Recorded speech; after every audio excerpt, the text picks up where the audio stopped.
We're just gonna set up the live room. I'm gonna set the stage. So we're going to be doing a Batgirl comic book read tonight. So we're going to do the truth about bats and dogs. So let me just switch it around. Hey, Mr. Top Ramen, how's it going? All right.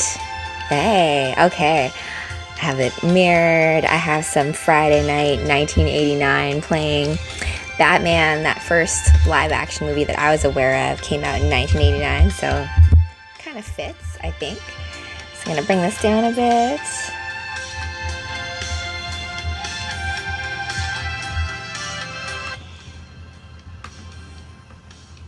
Okay, good. So that way, have a little bit of a, oh, hey Scott Summers, how's it going? I hope I'm following you. Let me make sure. Yes, finally. Jeez, took me forever to figure that out. There we go. That way we can, Jean will be back this weekend. So I'm trying to do some like Marvel versus Capcom stuff. Also trying not to do any restrictive content. At least not for TikTok. Okay, so let's get right into the read. We are going to do The Truth About Bats and Dogs featuring Catwoman. So hopefully in the future we can have Catwoman make a guest star appearance. So we'll see what happens. So thank you guys for joining. That was my intro music to welcome you guys to the live read. So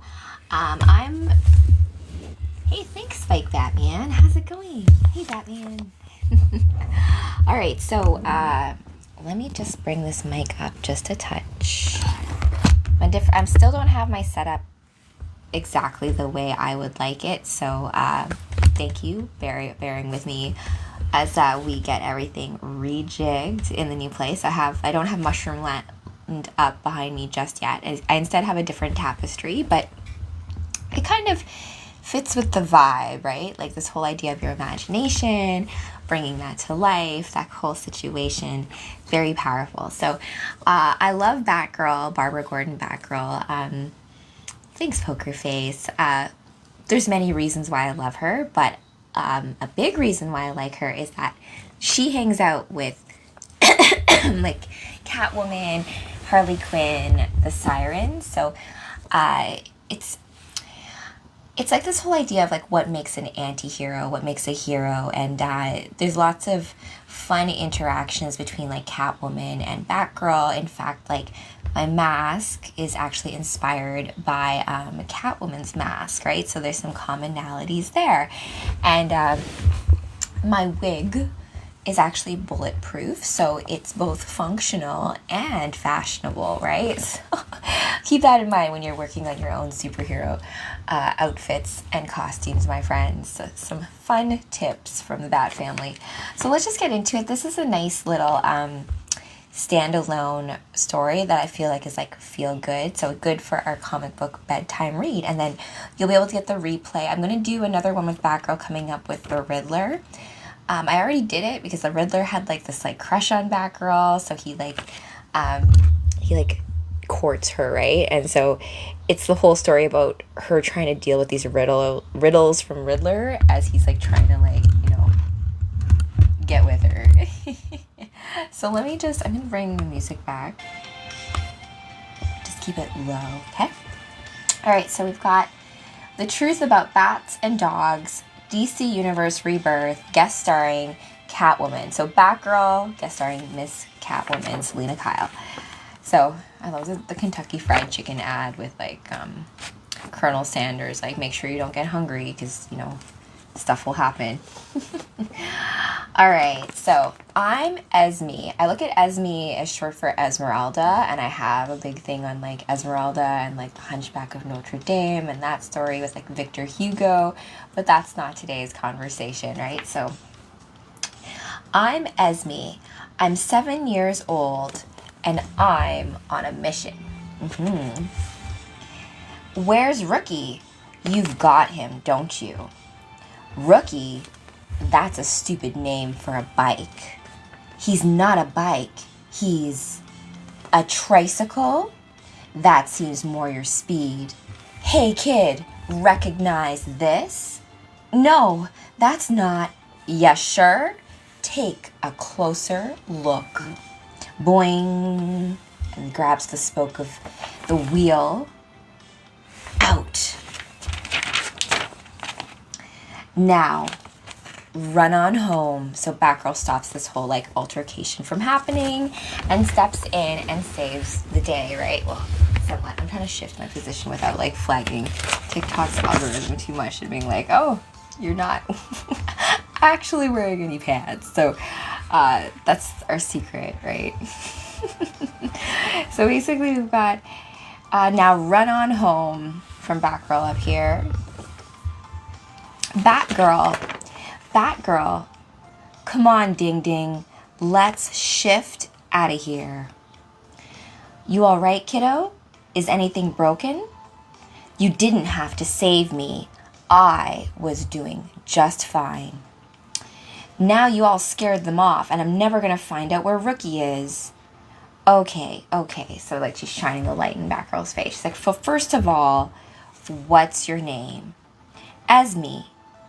Okay, Esme, so who's Rookie exactly? This is Rookie. And then she shows her a picture of her doggo. So Rookie's not a tricycle, Rookie is her doggy. And so she's trying to find this dog. So Batgirl, of course, her heart goes out to this little girl. She says, "Aw, if I had a dog that cute, I would be out looking too." Oh no, he's not my dog. Don't you ever look at Pixtograph? Pixtograph. So in this universe, there's something called Pixtograph. So don't you ever look at Pixtograph? Huh? Rookie lives at the fire department.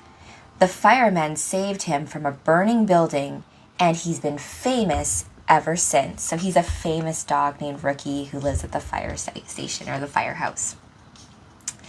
And then she says, I follow lots of celebrity dogs, but he's the best.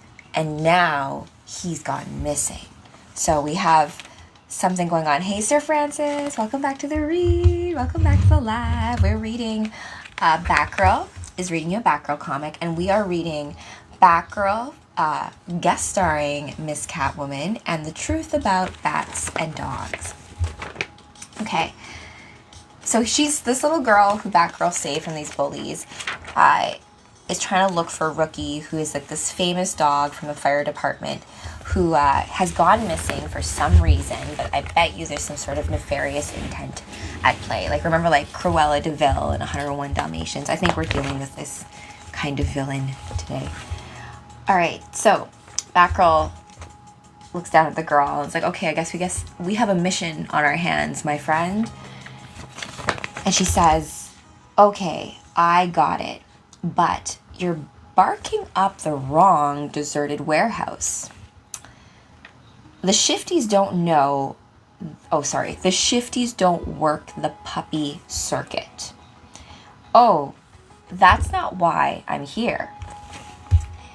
I did all this research and I figured out this is the building where he came from. And I thought, maybe if he got lost, he would come back here. Look, James, it's a puppy. And it shows you how Rookie was initially found, like his origin story. And so thinking like, okay, if I was lost, I would probably go back to where I was first found, right? Oh, yes, I'm Barbara Gordon, Batgirl. So I would say Babs Gordon from the 60s, you know, before the events of The Killing Joke, and she becomes Oracle. And then that's a whole interesting storyline as well, right? Because of the Joker, she becomes paralyzed, spoiler alert, but she gets the use back of her legs, right? And there's a couple of reasons why this happens or how this happens. And one is Lex Luthor gives her a neural implant, and that would be the only time I would accept a neural implant. Help me walk again. Like, that's where tech can actually come into play. Hey, Zorro, how's it going? Love the Z in your name. We're reading a nice feel-good story. It's Batgirl featuring Catwoman, the truth about bats and dogs, because I was feeling in the cosmos today, like, a lot of comic books, you know, they do deal with a lot of heavy subjects. I'm trying to convert some of the comic books that I've been reading, you guys, into like screenplays so we can like act them live. And so there's this one with Nightwing and Batgirl, and they like discover nanobots that like take on feeling like a psychedelic effect, but for like nefarious purposes. So I'm working on that, but I'm like, oh, it's a really heavy read. So I'm like, you know what? How about a team up between Batgirl and Catwoman for tonight's read? Because the replay of this will be like nice for like bedtime reading, I think. Hey, Voice of One, how's it going? Welcome to the Wednesday read. Barbara Gordon, Batgirl here. I've been working on some of like my cosplay names. So I was like, oh my gosh, Cara Jean as just a name is wonderful. It's one of the stage names, but I also was just thinking of things like Sabrina with an X, or just playing with different names on that and riffs on that. Oh, yes. Oh my gosh, it's been so crazy for me creative-wise, trying to, I feel like I'm running in 8 different directions. Let's just continue on with the read. I want to make sure that this read gets nice and encapsulated the story, because the story is, it's sweet. It's a sweet story, and I think that all stories, you know, big stories, little stories, dramatic stories, stories that are hard to listen to, stories of inspiration, stories that are just cute and fun. Healthy Geeks, give me, how long will this take? Probably another 20 minutes, and then maybe we can battle. We end it. I have a fun song planned that I want to play you guys from the Raccoons.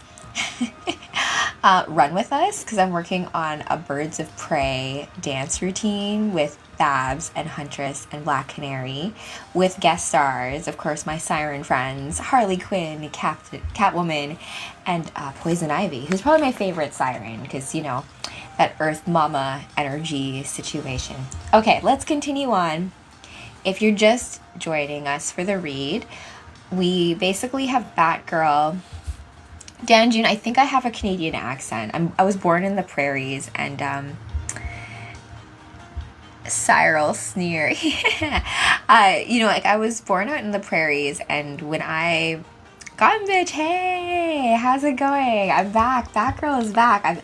I'm here to provide Rachel with some technical support when it comes to, she's got to upgrade her laptop. Tomorrow I'm gonna be playing D&D live. Hopefully it's gonna be a 4-hour, because our sessions are 3 to 4 hours. So I'll make sure that I have everyone's permissions, of course, but I'm going to be cosplaying as Mayari Moonchild, a moon elf from the Forgotten Realms world.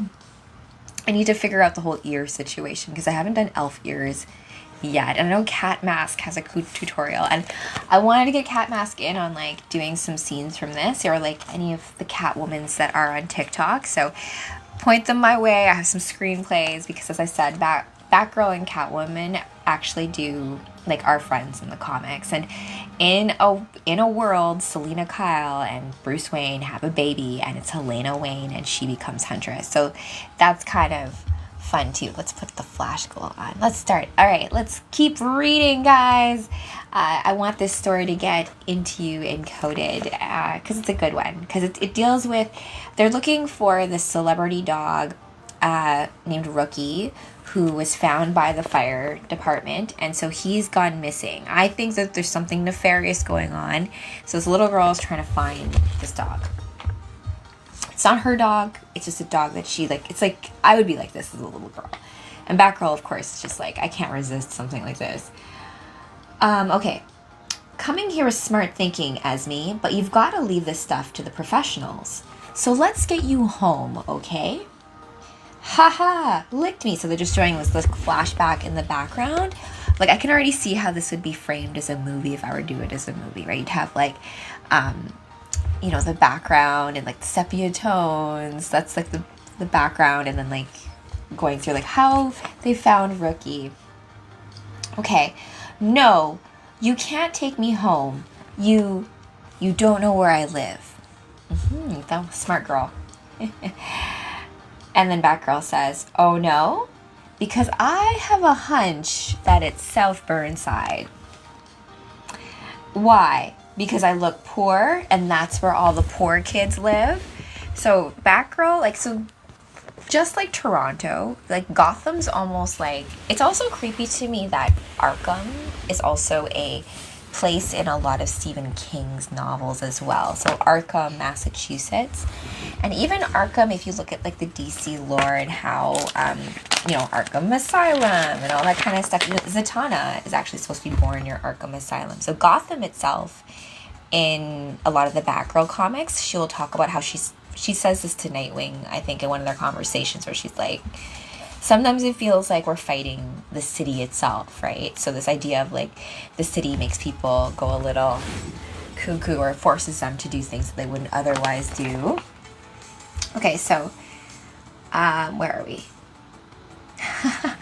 So Batgirl's, so the little girl's like, you think I live in South Burnside because I look poor, don't you? And then Batgirl thinks on her feet quickly and says, oh, no, it's not because of that. It's because my good friend, Barbara Gordon, teaches a coding class in South Burnside. So that's the thing. Barbara Gordon in this universe teaches kids how to code, computer code. My dad was a prof in comp sci, so like computer languaging, all that stuff. I'm like, oh my gosh, girl, Batgirl, I love you.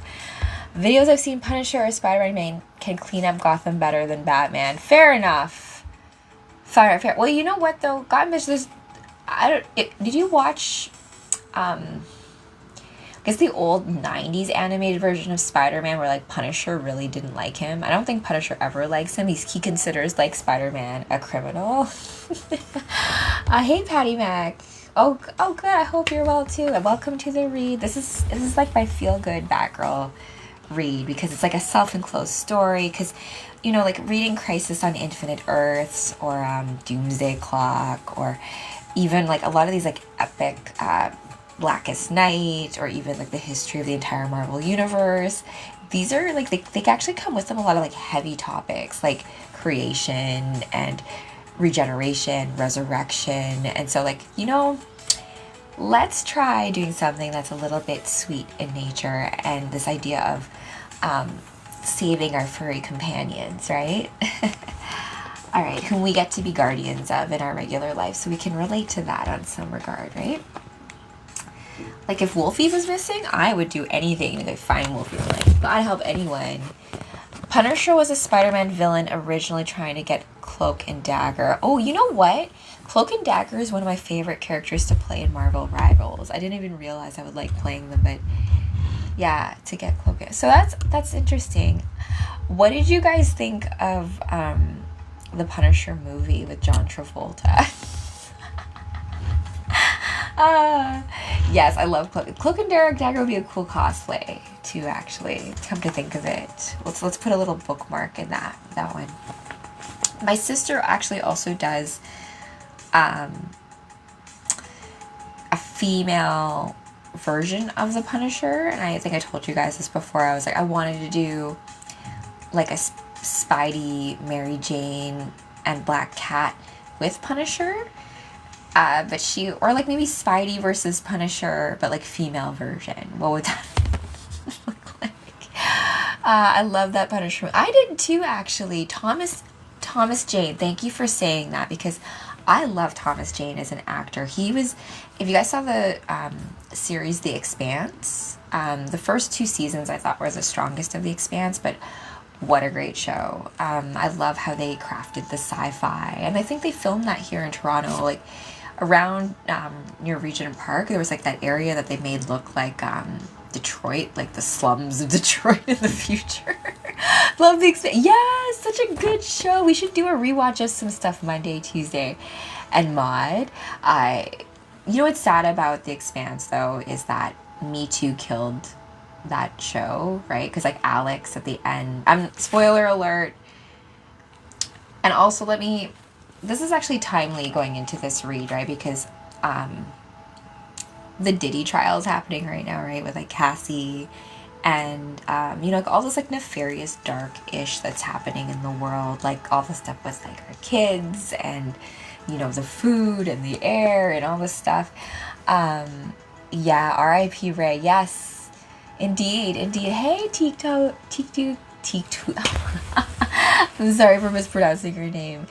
Teak Took, hello, welcome to the live. I'm working on it Monday, Tuesday, and Mod, because Batgirl has a few versions. My favorite is her purple version. So I first fell in love with Batgirl as a character as a result of the 60s show with Yvonne Craig. And she and I actually have a lot in common with our astrological charts. Those are your dog's names. Oh, well, you're here for the perfect read, right? So it's all about, let's think about even Batgirl and Catwoman and totem animals, right? Animals that we vibe with. I think I was talking about earlier today about Yvonne Craig made me a man. She's rest in power, Yvonne Craig. She's such a beauty. Adam West Batman, 100%, yes. It's funny, I was watching this thing on YouTube about like this I guess it's a museum that they made of like the same Batcave that they had in the 60s with like the same poles that they use and everything. That suit, and Yvonne Craig herself is a trained ballerina, so just this idea of bringing characters to life, and we can credit Yvonne Craig for why Batgirl has a bat cycle, right? Because they actually modded Yvonne Craig's Yamaha motorcycle. She actually drove motorcycles, so legit actually did. And so that almost, like, that retroactively fed into the Batgirl character, and like, bikes are hot. So, I met Adam West. He was an amazing dude. That's very cool, Patty Mac. I love Adam West. I had the biggest crush on Robin, Burt Ward. And I found out that, like, he basically, I think, rescues animals now. So that's kind of cool. Like, I think there's those of us who have a special connection to animals. Growing up, being really shy and all that kind of stuff, like, I always wanted to be able to talk to animals. And I do feel like I can now. Like, I always see birds wherever I go, little sparrows and like cardinals and stuff. So it's just kind of like, oh, how to talk to animals. It's not like English. It's more just like in song or feelings you get or just other signals of the universe. So if I've seen Scooby-Doo meet Batman and Robin, I don't know if I've seen that one. I'm going to put that in as a note. You guys always bring up the best stuff, right? And then it brings me down a rabbit hole, and I'm like, oh my gosh, I'm figuring out the way the cosmos works because of you. Bert is a cool dude. Yeah, I had the biggest crush on him. And I will admit this, that when I first saw Yvonne Craig, I was so jealous because I was like, she's so pretty and like so beautiful. And I think I played you guys once this like team up of her and Wonder Woman. Oh my gosh, Linda Hamilton? Linda Hamilton. I'm mixing up my girls. Oh my gosh, who's the original Wonder Woman? It's amazing. I'm gonna put a little note in that because Scooby-Doo's also pretty cool. Okay, let's keep going with Linda Carter. Linda Carter, thank you. You know what's crazy about that name? Linda Carter already sounds like a superhero name, right? Like, because Agent Carter is like Captain America's lady love. So it's just like, what does that all mean? Right? I don't know. Like, I don't know exactly, but there's something there to it. I think when I have my full setup, when we have superhero school, we'll have like my whiteboard behind me and we can like, make notes. Be like, okay, these are all the different girls that made, like, for example, Alicia Silverstone's version of Batgirl in Batman and Robin, which was not a strong movie, but me and my sister have such nostalgia attached to it that we love that movie, even though we know that it's a bad movie. But it was campy, right? I think that's what you were kind of going for, because the 60s show itself too, like, never took itself so seriously. And I also loved how in that show, the way they built it was like, episode, like, it'd almost be like the episodes would be like one would be attached to the other, where like in the first one they would get into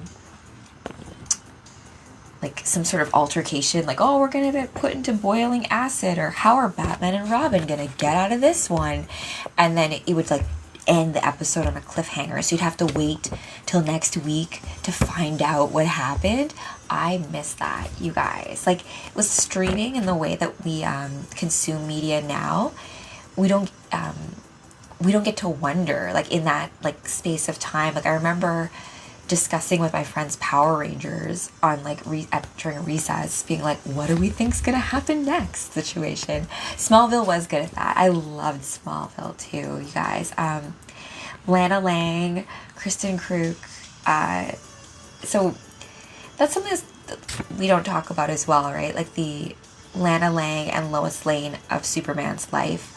And also something to bear in mind that Superman's alter ego is a reporter. So to those of you who are interested in like finding out the truth, perhaps you're also Superman on another level. Think about it that way. And he's also a Pisces. But also, I also loved the way Smallville handled the relationship between Clark Kent and Lex Luthor. And, you know, it's a classic thing, like, Romus and Remus, you know, the brothers who were founded by Roman and raised by wolves. This idea of, like, brothers that end up being, you know, rivals in some sort of way. And what we can do in this lifetime to heal that story is to find a way to resolve it, right? And, I mean, Lex Luthor, he's kind of hot in a weird way. I don't know why.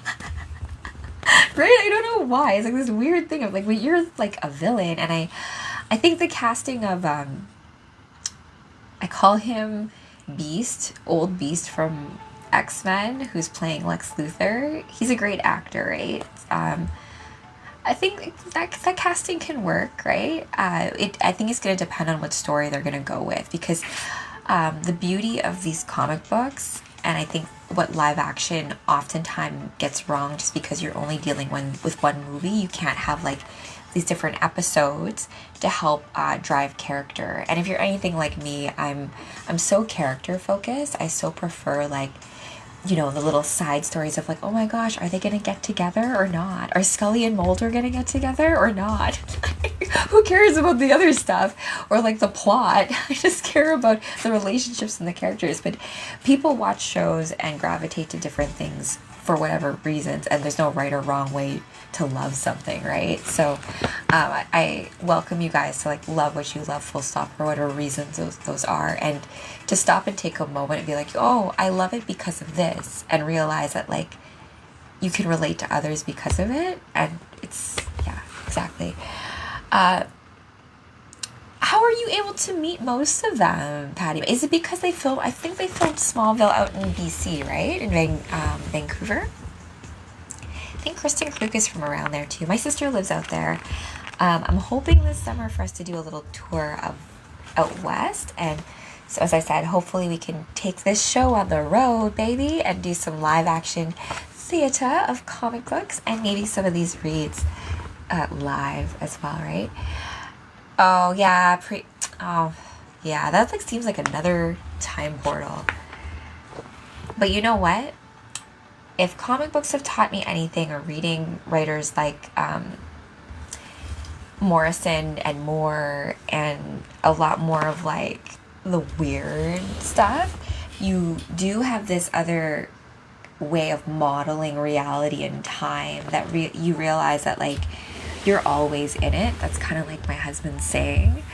Yeah, no, that's exactly it. And I feel like for me, like, I've only recently gotten to cosplay now, right? I spent most of my time when I first moved here competing in fitness, which is its own thing, its own way of cosplaying too, right? Because you have the whole bikini that you have to wear, you have a routine that you put together. So I did like a Tron routine. My final routine when I retired from competing in fitness, so I went to Vegas, I competed in nationals in 2017 in bikini. I've gone to Vegas twice. I was in the Flex Bikini Model Search and placed top 10. I did Miss Hawaiian Tropic. So I did all this kind of stuff, but like I did it more like for fun, and more because like I wasn't trying to compete with other girls. I always thought of it as just like an opportunity to like dress up and like be on stage in heels and stuff and put on to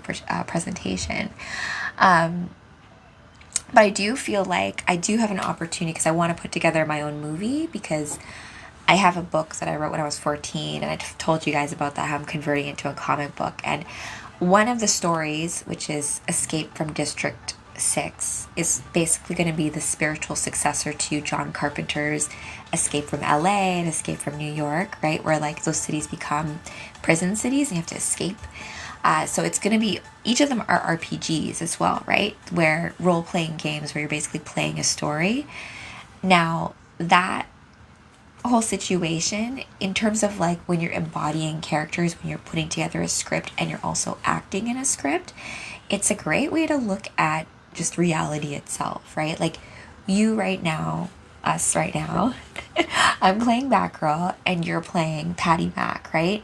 But you're also like your past life and who you are 10 years from now, and a son, a husband, a brother, and it's just you're all of those things in one, but you're calibrated at one frequency at the right time to be focused on being one thing. And I think that is the challenge in our world right now. And we have just entered Gemini season, right, from Taurus. And it's this idea of like communicating our inner world, right? So like as within, so without, as above, so below. What we do foundationally also has echoes in heaven, right? Like I have this saying that like Earth is like this arena. Love Carl Sagan, his little writing just about like the pale blue dot and this idea that we're so small but we're so vast at the same time, because it's like you and each of the cells that make up you. And I think Grant Morrison talks about this in terms of like multiversity, how I want Spidey suit and I got Wolfie suit. Yeah, so we can put together some scenarios, right? So like I did musical theater. I also before I continue the read, I went on such a tangent, but I wanted to give some props to my girlfriends growing up. So I grew up in a small city, Winnipeg, Manitoba, but we did have a great drama program. I went to an acting school called Prairie Theater Exchange, where we learned how to do like improv and like acting and doing stuff on the fly, like acting because you know how that character would act in character, right? So for example, like Game of Thrones, right? Daenerys Targaryen. So I read the books and I never liked Daenerys in the books. It's only when Emilia Clarke gave her life that I was like, wow, Daenerys is awesome. But in the book, she doesn't come off the same, right? And so her character arc, where she starts to exhibit traits of like her Mad King father, never gets like developed. You fall in love with Daenerys because she ends up being this like freer of slaves, and you set up her character to be that. So this sharp turn into madness and like wanting to burn everyone down and not caring about life is just, it doesn't make sense. She doesn't go through enough of a trauma for that to like, that flip to me, it didn't make sense. So I feel like when it comes to character developments, when you talk about like, oh, hey, not yours. So Spider-Man, I love, my favorite version of Spider-Man is like the 90s animated version, where like Peter Parker always got the girls, right? He had like zero game, but he managed to get like Gwen Stacy and like Felicia Hardy and Mary Jane. So like how? But I get it, right? Because it's like this unassuming cuteness, attractiveness, and like just sexiness, right? Also like what makes someone attractive is so different to everyone. I love having these conversations with my friends over like, who do you have a crush on, right? So when I talk to my sister about this stuff, she's so like purist about like who she has crushes on, right? Like she loves Thor, and she has like like she loves Superman too, by the way. But yeah, like but to me, I don't necessarily find Superman attractive. He's too good, right? I need more of like the flawed aspects, right? So this is where the Bat family and how, you know, the very gray characters where, you know, you have to sometimes make decisions that seem really dark at the time, but it's for this like bigger picture, but also this idea of Superman is a one-woman man. Yes, he is. But however, I think Alan Moore talks about this in his comic book with him, where like Lana Lang, his childhood love, you know, your childhood, your first love, your first crush, your first, you know, childhood, that stays forever and pure, right?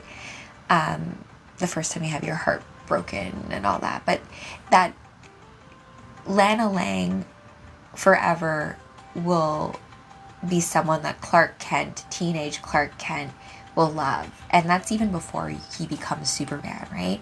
Superman, Clark Kent, will always love Lois Lane, right? His adult self. And if I think of the me that I was when I was like 16, I don't think I would have been mature enough to be in the relationship I am now, right? You go through all the things that you go through for you to be who you end up being, right? And that's why even when I tell you guys, like, talk about past lives, you could even think of yourself at like 8 years old and think of that as a past life. When I think of old memories, sometimes I'm like, holy cow, like, I can't believe I lived that, right?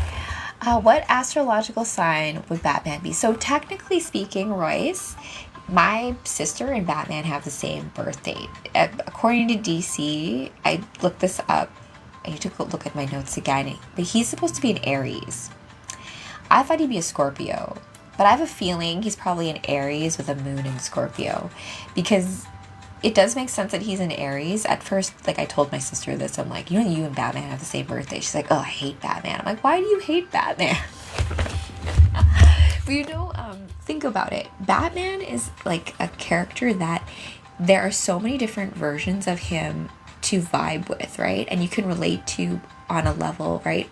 Because think of it this way, like 60s version of Batman, campy, kid-friendly, the animated version, you can laugh at it, right? But then you have really dark versions of Batman, like the Batman Who Laughs, or like the Batman, any of like the Nolan films even as well, like these different versions of Batman, and they all make sense in his character, right? Which is a unique thing to have, I think. Do a Chun-Li kick for us. I have that filmed. I will for subscribers only. Any of those things. Oh, thanks to Scarecrow. Let's see here. Gemini. Hey, Geminis. We are in Gemini season, though, so happy birthday, Geminis. And my moon, I wear it with me, my crescent moon. I was born with my moon in Gemini. So I vibe with that whole, that's why I do cosplay, right? I love playing dress up and the different personas of yourself. That situation. Could be two-faced too, right? It's aware to also be aware of your shadow side. So let's continue with the read. I didn't even get as far as I wanted to. So let's get up to speed, everybody, and let me just remind myself of where we are. So we've got Batgirl has helped this little girl named Esme, I think short for Esmeralda. They're trying to find Rookie, which is this fire dog or rescue, who is a celebrity dog and has been gone missing. So while this is happening, Catwoman makes this appearance. It's like skulking around the area. Catwoman! And Batgirl says, oh my gosh, what is she doing here? If you have to take me home, you're never going to find out. So this little girl does not want to go home. She wants to find this dog. But she's like, now you have to find out where Catwoman is, so I guess you got to take me with you. And then Batgirl's like, all right. Well played, kid. Let's go get him. Or let's figure out what's going on with Catwoman. Cats. And then she says she's giving them something to smell. So they're trying to figure out why Catwoman's in the same warehouse where Esme's trying to find where this dog is gone, right? Cats are pretty good at smelling. Their sense of smell is 12 times better than a human's, but only half as good as a dog's. That's something interesting. I love comic books for fun facts. Did you know that cat smell is 12 times stronger than humans, but only half as good as a dog? So that makes dogs like 24 times as good as humans, perhaps? And so you can see Catwoman there giving them something to smell to figure out something. And so Batgirl says back to Esme, oh, okay, so you're into animals, huh? Are you going to be a vet instead of a programmer? Instead, I'm going to be both. Only thing is, I'm, chew. So I guess she's allergic to cats and dogs. So maybe that'll explain why she maybe can't be a vet and why she's going to do coding instead. And why she can't have her own dogs, perhaps, as well. You know, I guess there are shots right now for you to, like, not be allergic to, like, I mean, I have a friend of mine who's allergic to, what's specifically cat dander, right, as opposed to anything else. And I've always wondered, I'm like, cat dander versus anything else. I just shit myself. All right, and we'll continue on. Okay, so we found out that this little girl is allergic, and that's probably why. So because of the sneeze, all the cats scatter, they run, and then Catwoman says, who's there? Achoo! The sneeze, whose special skill is blowing her cover. You can't hide. Don't you know? Cats can see in the dark. Oh, of course, the Rick and Morty. Which is basically just Back to the Future, right? Just see her framing. Yeah. All right. And then, don't you know that bats use sound in order to pinpoint their prey? So I love this little episode because it's also like, here, let me just try to frame it this way. Yeah. There. So you can kind of see here that they're trading quips as it comes to different animal fun facts, let's say. We can continue onwards. Don't you know bats use sound in order to pinpoint their prey? Let's see here. What are you, Gurr, doing down in Burnside? This isn't your turf. Yeah, get her, Batgirl. My cat Isis, says Catwoman, is missing. Oh no, so that's who she was trying to get. She was basically asking the other cats in the area if they had seen her cat Isis. Interesting name there, Catwoman. The tracker in her collar pinged off a cell tower in Burnside, but someone disabled it before I could lock down her location. I was hoping the local felines had smelled something, but no. Whoa, we're looking for a lost dog. His name's Rookie. Rookie? Not at Rookie the fire dog. He and Isis just did a promotion. So they did a promotion together. Catwoman's cat Isis and Rookie had, they did a promotional gig together. So there's correlations involved. Aubrey, yes, have a fantastical evening. Oh yes, 144. Lots of light and love back at you. Stay super. Where are we? Whoa, we're looking for a lost dog named Rookie.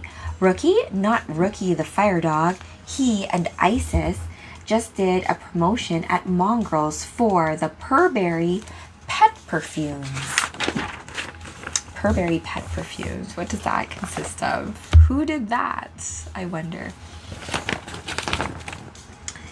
Wait, Isis is at Isis the Hit. So there's this like social media thing for pets, right? And so Isis, Catwoman's cat, and Rookie, this dog, they're both like big players on it, right? You have a pictograph account for your cat? This is what Batgirl is asking at this point. Yeah, and 170,000 followers and a Murina endorsement deal. So she has an endorsement deal for her cat and a lot of followers. So, I mean, I gotta get on that for Wolfie, man. Oh, I see. You didn't just lose a pet. You lost your cash cat. How dare you? She's my best friend. Stop. So like they start to, so Batgirl's like accusing Catwoman of basically being like, oh, you don't actually care about your pet. You're just sad that you're losing out on your cash, like a prized racehorse or something like that. But it is more than that. She is like her best friend. I bet the same person who got Isis got Rookie too. And I bet the Burnside cats can't smell Isis because she still smells like Purberry perfume. Good sleuthing, Sneeze. My name is Esme. Hey, Super Mario 64. How's it going? Welcome to the library. We're reading The Truth About Bats and Dogs, which is a Batgirl comic book, guest starring Catwoman, right? Okay, my name is Esme. Come on, a spritz of that meow de toilette and we are back in business. Here it is, dark catnip. That's her scent. Ooh, dark catnip. Dog Park Avenue, Puppy Soft, Lemonia. Whenever I think Burnside's hit bottom, another level of nonsense opens up. Sniff. Oh, actually, that's nice. Says Catwoman. They recognize it. Come on. Right. Let's go, Esme. And then Batgirl's like spraying herself with like the kitty perfume. Here we are. This is the place. You can see like Catwoman doing cat burglar things, right? Isis? Rookie! They come into this. It looks like a really nice place. But it looks like a place where they would kind of like keep animals against their will. So as I said, suspicion that someone's stolen these companions.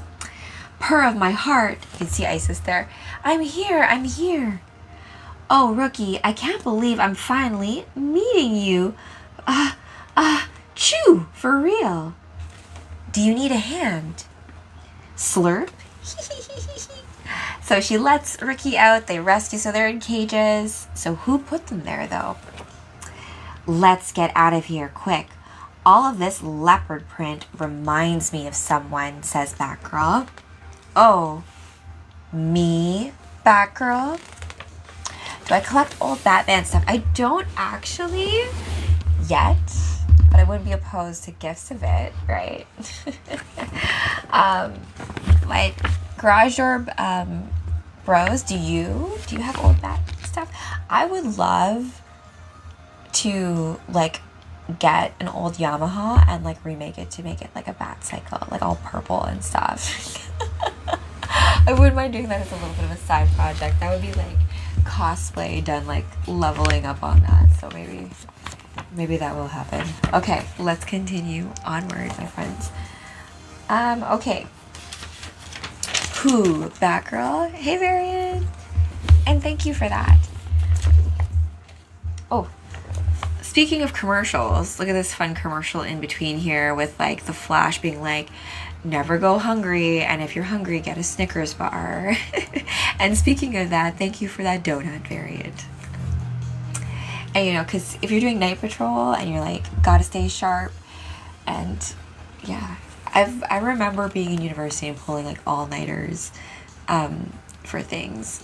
And also like Batgirl and myself do have the fact that we love the library in common, and tonight is actually, these comic books that I received are actually gifts that I got when I used to work at the hospital. So I used to work at the hospital here in downtown Toronto at UHN on top of Emerge, but I worked for like this digital incubator called eHealth, and so we dealt with like chronic diseases in Canada, and I dealt with diabetes. And so this is all to say that this whole idea of like technology and how it interfaces with like health and like doing good in the world vibes with me. And so what we're dealing with here, though, however, is someone has stolen furry companions. But we've got a little break there for like, are you hungry? Get a Snickers bar. So thank you again, Very, for the gifts. Appreciate it. Welcome to the read. I'm Batgirl, reading you a Batgirl comic book. Okay, and then I have never seen this bad. This chickie looks kind of familiar. I feel like in the Supergirl movie, she kind of looks like her. But do you guys know who this is? Velvet Tiger. She kind of reminds me of like a Cruella de Vil. DC's Cruella de Vil, but a redhead. Velvet Tiger. Hello, darling. Welcome to the menagerie. Oh, thanks, John D. I'm gonna uncensor that comment.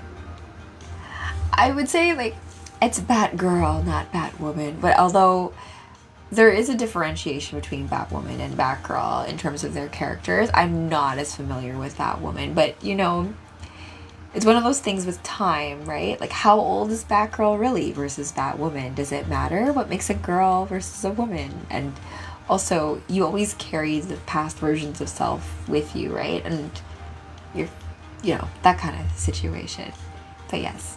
But appreciate that, though, Jackie. Appreciate it. That's love. Thank you. Okay. Velvet Tiger is the lady behind who took Isis and Rookie. And now she's, like, sitting there being like, oh, you knew it was me, Batgirl? Any of that stuff, the OnlyFans stuff, I would be done in tandem with my hubby. So, but do stay tuned for that kind of info. I have to organize a bunch of stuff because guess what? TikTok likes to restrict me anyways. Like my Zatanna cosplay, I couldn't even get to the read because TikTok was getting so mad at me. So I have to figure that out and figure out what reads and like what content belongs in what place. It's an art, I think, as well. And if you want to join my Discord server as well, I'm getting amped up to start a D&D campaign based on my own story. So if you want to join that, it's based on your astrology, please do. My map, I'm almost done because the first campaign is the Dragon Warriors of the Energy Rainbow, and we battle for Mount Olympus. And this the sacredness of mythology and stories throughout all of the cosmos. Yeah. All right. No big deal, right? Just saving the worlds. Okay. All right. So welcome to the menagerie. And so at this point, like Rookie's running away. He's just like, I don't want to deal with this ish. And screw this girl. Like she's the one who kept me in that cage. So I'm out of here. And then we've got the world's full of pets who need homes, says Batgirl. Why steal someone else's? They say animals are a reflection of their owners, says this Velvet Tiger lady. I'm beautiful and fabulous, and so I require the cutest and most desirable pets. It's a weird motivation, lady, but okay, fine. Fitting that you put them in cages then, because soon you'll be behind bars too. Oh my gosh. I guess that's the one-liner not said by Catwoman. She's just there beside Batgirl, because they're both Catwoman and Batgirl are not having this Velvet Tiger lady. Isis isn't either. She hisses at her. And then Velvet Tiger says, nah. Get 'em, kittens. I like her outfit, though. She's got, like, a whole, like, tiger print. And so she gets her, like, I don't know who these kittens are. They look like people. And, like, these interpretive dancers attack Catwoman and Catwoman and Batgirl. And so we get this fun sequence. I would love that live action of Catwoman and Batgirl kicking butt together against a bunch of interpretive dancers who are really like working for the bad guy. So they kick butt, and then, oh no, they're outnumbered. I've got to do something to tip the scales. Grenade! And then so she throws this, she's like, this little kid throws a football, and she says grenade. And Batgirl's like, what the heck? How the heck did a kid get a... Eek! But this is enough to throw off the henchmen of that Velvet Tiger lady, and they start going, eek, gasp, oh my gosh, grenade. That toy football almost looks like a... You idiots! That ain't a grenade. It's a dang chew toy. Guess those chew toys do come in handy.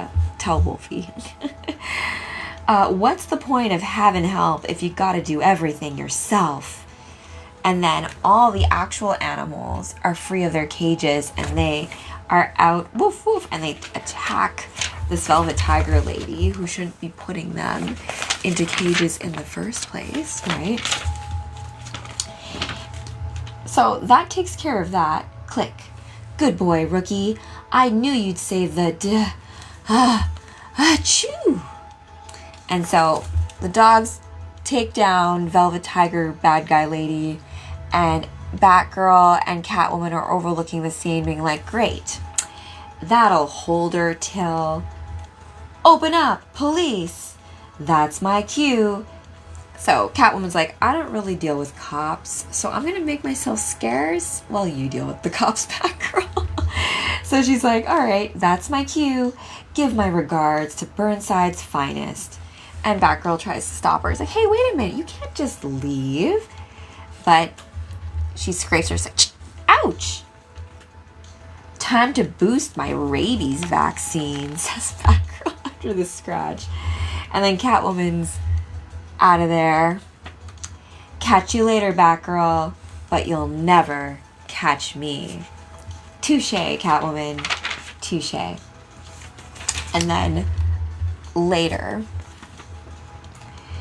you're the one who found him, huh?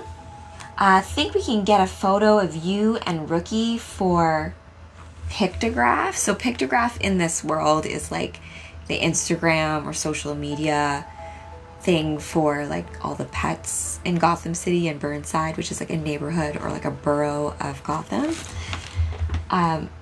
So you're the one who found him, huh? Think we can get a photo of you and Rookie for Pictograph? And she's like, oh my gosh, yes. Esme's like over the moon. And I would be too if I was that age. Wait, no, my mom will find out and I'll get into big trouble. Well, Batgirl says, what if they took a picture of your feet? Batgirl, do you want to be in it too? Okay, Esme. On one condition. After this, you have to let me take you home. And so she's got her little grappling hook. She takes Esme home. She's like, there's my building. And Rookie is back. Lots of pet love. Oh, yay. And so she takes her home. It was super easy to sneak out. My mom works nights and my grandma falls asleep at 9. I could sneak out again. We could go on more adventures. We could be friends, Batgirl. I'll always be your friend, Esme, but no more adventures. Your mom would be heartbroken if anything happened to you. Nuh-uh. She wouldn't even notice. She's never around. Cut her some slack, huh? Your mom's braver than you and me put together. Huh? What do you mean? I fight bad guys every day, and I can't think of anything scarier than knowing a kid like you is counting on me to make her world go round. Oh, you're right, I guess. I mean, I'll think about it. All right, I'll take it. Good night, Esme. Good night, Batgirl. Oh, I love that. And then Batgirl, you did a good thing, Bats. Oh, Bats. Oh, that was such a nice... I got little tingles reading it. That was a good story. Next, Batgirl and Nightwing begin a whole new story arc in Summer of Lies Part 1. And that is the storyline I'm doing live action with my hubby as Nightwing, because it deals with like past and like present tense. And so in the past, of course, Nightwing was Dick Grayson, the original Robin, right? And I had such a crush on Robin, like Dick Grayson, that version. And I don't really even know why. Like, it's the character, right? Not Chris O'Donnell. I also had a big crush on him in Batman Forever. And they actually did. And rest in peace, Val Kilmer, Batman Forever's Batman, right? Because, like, once you play Batman, once you play that character, you're always that character. And there's a level of a piece of you always goes into that character, too, as well. So it's a matter of whenever you put on that mantle, or you feel the call that like certain symbols are something that you're meant to embody in this life, you know, listen to that, right? We did an earlier Oracle card read, right? Because Barbara Gordon also has an alter ego of Batgirl, which is Oracle, right? And there's a few stories I want to bring back about Batgirl as Oracle when she's like, so she creates Batgirl, but she doesn't always playing Batgirl, right? You've got Cassandra Cain and Stephanie Brown, I believe, as well, who also play Batgirl. And so there's this level of like being the creator of a certain character or mantle doesn't mean that it always has to be yours to embody, right? I've done this as well when you write scripts or you write stories and you star your friends in them, right?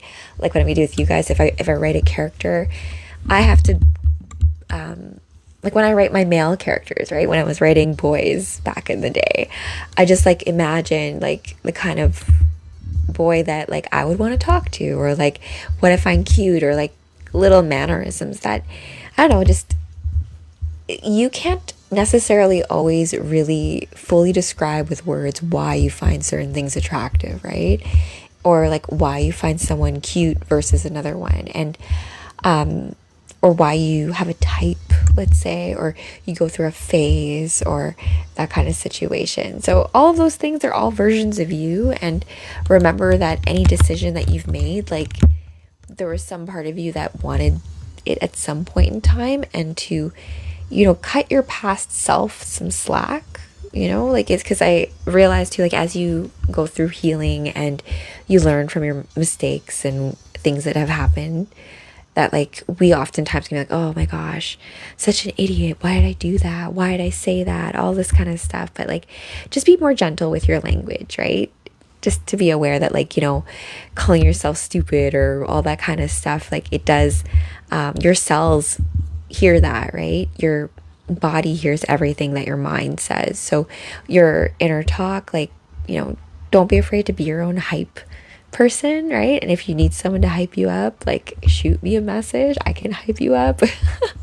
Because to be in that vibe where you're following your heart and doing what you need to do in this lifetime to make your dreams come true and like protect your loved ones and like build a life that's full of joy and like gratitude and appreciation, and all of that is not always easy, right? It can seem really clear sometimes, but that's why I say, like, when it comes to like the Birds of Prey, oh, that's the song I wanted to play to end this live stream. So thank you guys for joining for this evening. I'll be back tomorrow. Can't remember what character we meant to go live DJ set wise, but we still have to set up some things just for in terms of like the sound and all of that. But tomorrow is Thursday, so I like throwback Thursday. I'm going to try to see if Zatanna can make a comeback, but I have to be aware of like certain body. But Run With Us was also in a movie called Hobo with a Shotgun. If you guys like, it's like this indie, like I love old like campy like practical effects horror movies and stuff. It's just fun. Okay, I feel like the Bat Family would like that stuff too. It's 1988. See if you know this song.